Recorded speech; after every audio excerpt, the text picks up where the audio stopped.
Hola, bienvenidos a un video más de Crónicas de la Cuarta Pared. Hoy hablaremos sobre los Vanderbilt. Los Vanderbilt fueron una prestigiosa familia estadounidense de origen neerlandés. Fue muy importante en la época de la llamada Edad Dorada, siendo la familia más rica y poderosa del mundo en su momento, y están asociados históricamente a la industria del transporte y a la ciudad de Nueva York. Su época más esplendorosa fue a finales del siglo XIX. Su patriarca fue Cornelius Vanderbilt, también conocido como el Comodoro. Fue un empresario estadounidense que amasó su fortuna gracias al transporte mediante barcos y ferrocarriles. Vanderbilt era el cuarto de 9 hijos de Cornelius Vanderbilt y Phoebe Hand, cuya modesta familia vivía en Port Richmond, en Staten Island. Nació el 27 de mayo de 1794. Aunque destinado a ser uno de los primeros magnates de América, Vanderbilt creció pobre y con un padre analfabeto, Cornelius Vanderbilt Sr., quien trabajaba duro como marinero. Tuvo desde pequeño una personalidad competitiva y ruda que marcó parte de su éxito en los negocios. Tras la muerte de uno de sus 8 hermanos, a los 11 años, dejó la escuela para trabajar junto a su padre.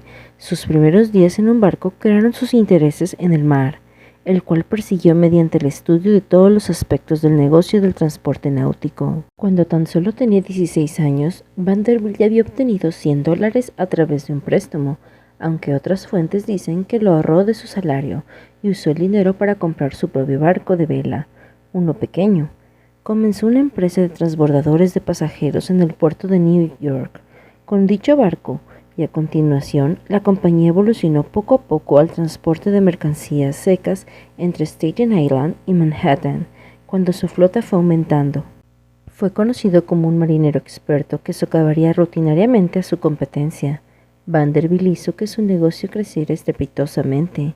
Fue muy astuto durante la Guerra Anglo-Estadounidense de 1812, al conseguir un contrato militar para proporcionar suministros a fuertes de las orillas del río Hudson.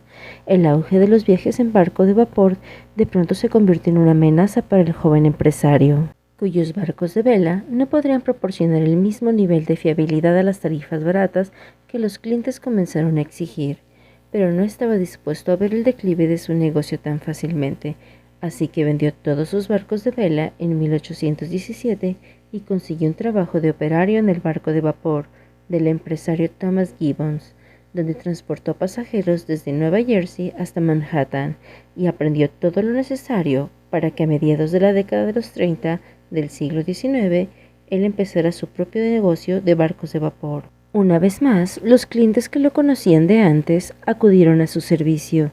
Además, la innata capacidad de Vanderbilt para robar clientes de otras empresas fue tan temida que sus competidores le llegaron a ofrecer muchísimo dinero para que abandonara el comercio en el río Hudson. A mediados de los 40, Vanderbilt estaba operando una flota de más de 100 barcos de vapor. Cuando la fiebre del oro comenzó en California, en el año de 1849, Vanderbilt cambió de las líneas regionales a las líneas de alta mar. Muchas de las personas que emigraban a California y casi todo el oro que regresaba a la costa este se fueron por vapor hacia Panamá, donde los trenes de las mulas y las canoas proporcionaron el transporte a través de la prolongación hacia el Pacífico. Vanderbilt fue el primero en proponer la construcción de un canal a través de Nicaragua, porque Panamá le parecía ser muy alejada de Estados Unidos. Al final no pudo traer suficiente inversión para concretar el proyecto, pero sí creó la línea de barcos de vapor hacia ese país centroamericano, conocida como la Compañía de Tránsito Accesorio. Los viajes en tren comenzaron a ser más frecuentes en Estados Unidos durante la década de los 60 del siglo XIX, y una vez más, el magnate aprovechó la oportunidad del negocio mediante la compra de ferrocarriles en Nueva York, para lo cual tuvo que vender parte de su flota de barcos, siguiendo el mismo modelo de negocio que había acostumbrado de sus aventuras anteriores. Hizo su marca al mejorar el servicio y ofrecer a los clientes precios más bajos. Después de solo 5 años en el negocio del ferrocarril, según sus propios informes, hizo $25 millones, con los que pudo financiar la extensión del imperio hacia el lejano oeste. Compró el ferrocarril del sur y el ferrocarril Central de Michigan y el tren de Canadá del Sur.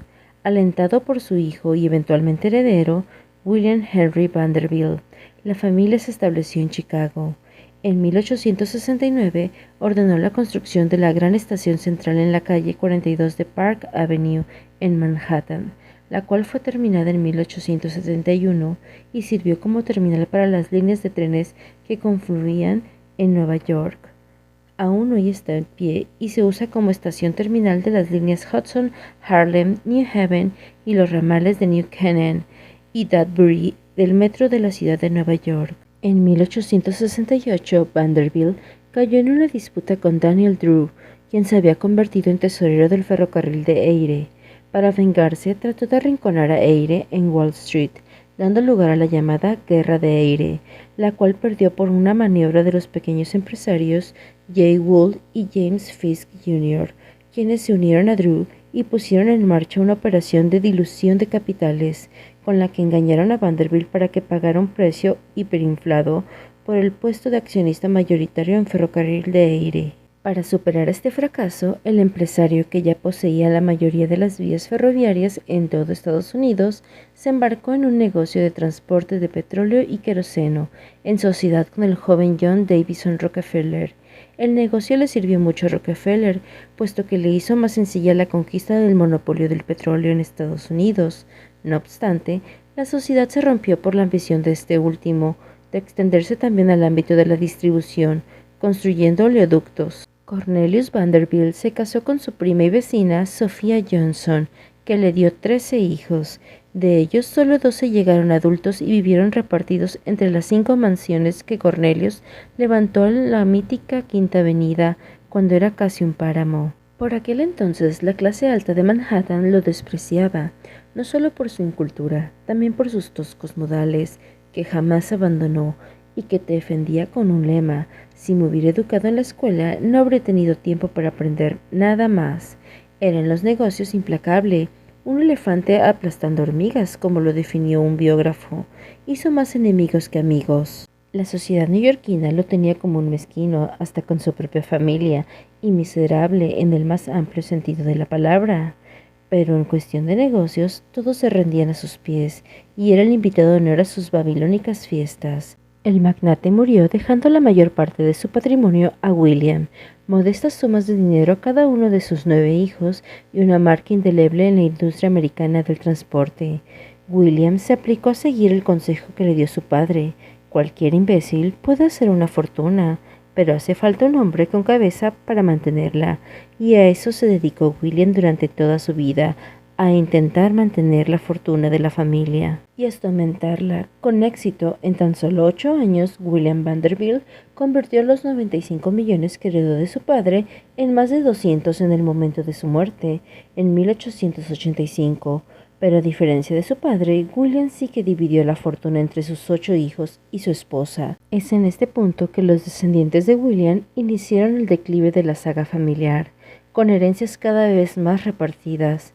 Muchos de los nuevos miembros de la familia se dedicaron a gastar su patrimonio en yates, caballos de carrera y un estilo de vida dedicado a los grandes eventos de la alta sociedad. Aunque no todo fue hedonismo, los Vanderbilt también dedicaron parte de su fortuna a la filantropía, algo que ya comenzó el viejo Cornelius.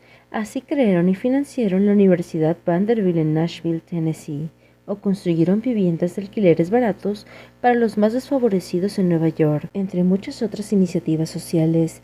Mientras el mundo iba cambiando y los sucesivos Vanderbilt no supieron o no quisieron darse cuenta de ello, el transporte marítimo y el ferrocarril comenzaban a declinar tras la Segunda Guerra Mundial, y muchas de sus empresas familiares empezaban a marchitarse, hasta desaparecer o ser rescatadas por el Estado en los años 70. La última Vanderbilt en tener relevancia social, a su pesar, fue Gloria Vanderbilt, única hija y heredera de Reginald Claypool Vanderbilt y de su segunda esposa, Gloria Morgan. Nació en 1924 y su padre murió alcoholizado, y su madre se dedicó a vivir de fiesta en París, mientras delegaba toda la crianza de su hija a la niñera, gastando el fondo fiduciario de $5 millones que Reginald dejó a su hija Gloria. Su tía Gertrude Vanderbilt, que desaprobaba el modo de vida al que estaba expuesta la niña, inició un juicio para obtener su custodia en 1934. El juicio, que duró 7 semanas, fue un tremendo escándalo y carne de la prensa más sensacionalista, que se recreaba en los testimonios de las fiestas despilfarradoras, pornografía y desapego, en unos Estados Unidos donde aún se sentía la Gran Depresión y más de 100 personas morían al día de hambre. Gloria finalmente fue puesta en custodia de su tía, que era escultora y filántropa. En cuanto creció, Gloria siguió ocupando por todas gracias a su gran belleza y sus conexiones con el mundo de la cultura y el arte. Se casó 4 veces y se dedicó a la pintura, al diseño de moda y a los cosméticos, y también fue la última Vanderbilt en amasar una fortuna por sí misma. Su línea de pantalones vaqueros y sus perfumes le dieron enormes beneficios, que posteriormente perdió al ser estafada por su asesor financiero y su psiquiatra. Tuvo 4 hijos, y el más famoso es el periodista y presentador de CNN, Anderson Cooper, que más de una vez ha declarado que su madre le dejó claro que no habría un fondo fiduciario tras su muerte, lo que le empujó a él y a sus hermanos a emprender carreras por sí mismos. La última Vanderbilt relevante murió en el año del 2019 a consecuencia de un cáncer de estómago.